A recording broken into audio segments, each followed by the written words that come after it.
영상을 촬영하고 있는 이 시점, 시장 분위기가 정말 심상치 않습니다. 리플 XRP는 800원대 라인까지 밀렸고 비트코인도 그 견고하던 7만 달러 선을 내주면서 6만 달러대까지 주저앉은 상황이죠. 시장에는 공포가 가득하고 아마 지금 방송 보시는 많은 분들께서도 가장 궁금하고 또 답답한 부분이 딱 두 가지일 겁니다. 도대체 언제 반등하는 거야? 그리고 이렇게 떨어졌는데 지금이라도 사야 되나?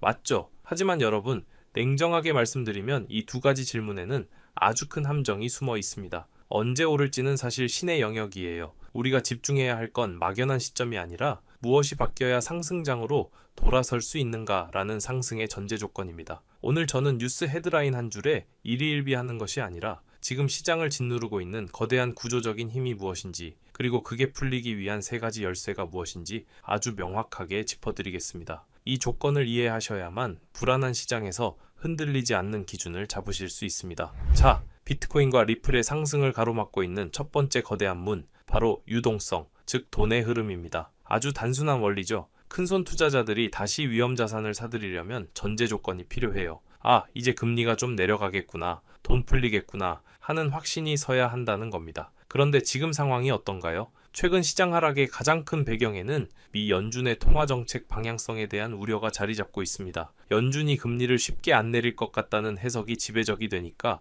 돈이 딱 멈춰버린 거죠. 실제로 시장에서는 올해 연준이 금리를 두 번도 못 내릴 수도 있다는 비관적인 전망까지 나오고 있어요. 이렇게 되면 시중 자금 입장에서는 굳이 리스크를 감수하며 코인 시장에 뛰어들 유인이 사라집니다. 글로벌 자산운용사 블랙록도 올해 시장 핵심 변수로 금리 인하 속도를 꼽았을 만큼 이 돈줄이 풀려야 비트코인이 갑니다. 이 점은 아무리 강조해도 지나치지 않아요. 결국 상승의 첫 번째 열쇠는 연준이 쥐고 있는 돈의 방향성에 달려있다는 사실 꼭 기억하셔야 합니다. 두 번째로 우리가 넘어야 할 산은 바로 규제와 법률의 불확실성입니다. 현재 미국에서 디지털 자산 관련 법안들이 계속 난항을 겪고 있죠. 하원에서는 통과됐던 법안이 상원 문턱을 넘지 못한 채 멈춰서 있습니다. 왜 그럴까요? 밥그릇 싸움이 치열하기 때문입니다. 대표적인 게 스테이블 코인 예치금에 이자를 주는 문제입니다. 은행들은 코인 회사가 이자까지 주면 우리 예금 다 빠져나간다, 절대 안 된다는 입장이고, 크립토 업계는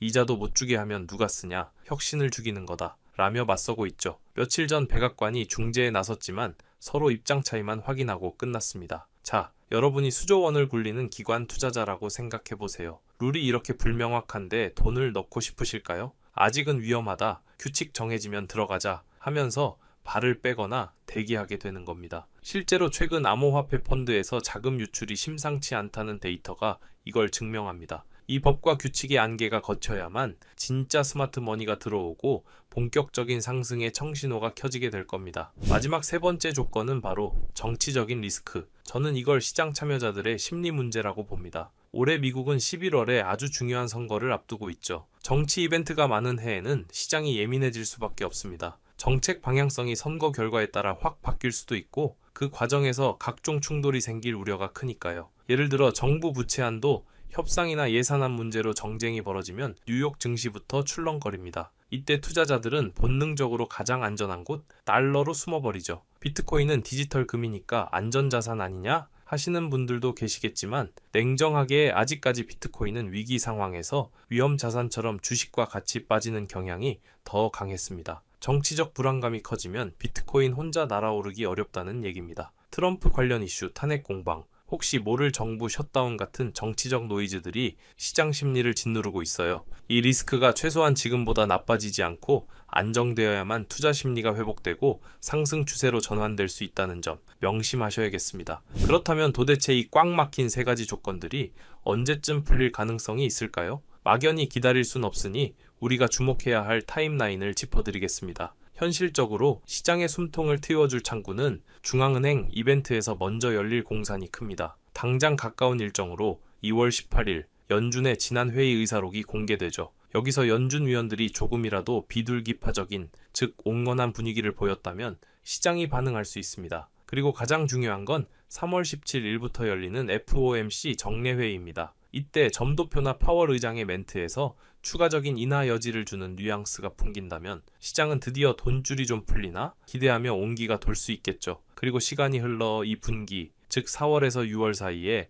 인플레이션이 확실히 잡히는 데이터가 나오고 선거를 앞둔 정치권이 규제 이슈에 대해 적당히 합의를 보는 그림이 나온다면 그때가 진짜 상승 추세로 가는 변곡점이 될 겁니다. 이 기간에 집중해서 시장 변화를 관찰하셔야 합니다. 자, 그렇다면 앞으로 시장은 어떻게 흘러갈까요? 저는 세 가지 시나리오를 보고 있는데 특히 마지막 시나리오에 주목하고 있습니다. 첫 번째는 빠른 반등입니다. 연준이 갑자기 태도를 바꾸고 법안도 술술 풀리는 최상의 시나리오지만 솔직히 지금 분위기로는 가능성이 낮아 보입니다. 두 번째는 지루한 박스권입니다. 위로 갈 호재도 없고 그렇다고 더 폭락 하락재도 없는 상태에서 투자자들 애만 태우는 장세죠. 그리고 마지막 세 번째, 제가 개인적으로 무게를 두고 있고 오히려 기회라고 보는 시나리오가 바로 추가 하락 후 회복입니다. 정치 경제적으로 예상치 못한 충격. 예를 들어 지난번 실리콘밸리 은행 사태처럼 은행권에 문제가 터진다거나 하면 단기적으로 시장이 한 번 더 크게 출렁일 수 있습니다. 하지만 여러분, 역사를 돌이켜보면 거대한 상승장 직전에는 항상 이렇게 마지막 출혈을 동반한 대박 엔세일 기간이 있었습니다. 저는 만약 이런 추가 하락이 온다면 공포에 떨 게 아니라 오히려 레버리지 물량이 정리된 아주 깨끗한 바닥에서 저가 매수할 수 있는 절호의 찬스로 삼아야 한다고 봅니다. 오늘 내용을 정리하면서 여러분께 꼭 드리고 싶은 말씀은 지금 비트코인 시장 상황이 삼국지에 나오는 삼고초려와 너무나 비슷하다는 겁니다. 유비가 제갈량이라는 천하의 인재를 얻기 위해 3번이나 찾아가는 인내와 정성을 보였듯 우리도 비트코인의 거대한 상승이라는 천하를 얻기 위해서는 이 세 가지 조건이 충족될 때까지 기다릴 줄 아는 지혜가 필요합니다. 첫 번째 방문인 유동성에서 문전박대를 당하고 두 번째 방문인 규제에서도 헛걸음을 했다고 해서 절대 포기하시면 안 됩니다. 결국 정치적 안정이라는 세 번째 조건까지 무르익어서 이 세 가지가 맞아떨어지는 그 순간 시장은 비로소 거대한 상승의 날개를 펼치게 될 겁니다. 지금의 지루한 하락과 횡보는 유비가 눈보라 속에서 제갈량의 집 문 앞을 서성이는 시간과 같습니다. 조급해하지 마시고 제가 말씀드린 이 조건들이 하나씩 충족되는 것을 확인하시면서 차분하게 다가올 천하대업의 기회를 준비하시길 바랍니다. 여러분의 성공 투자를 저도 끝까지 응원하겠습니다.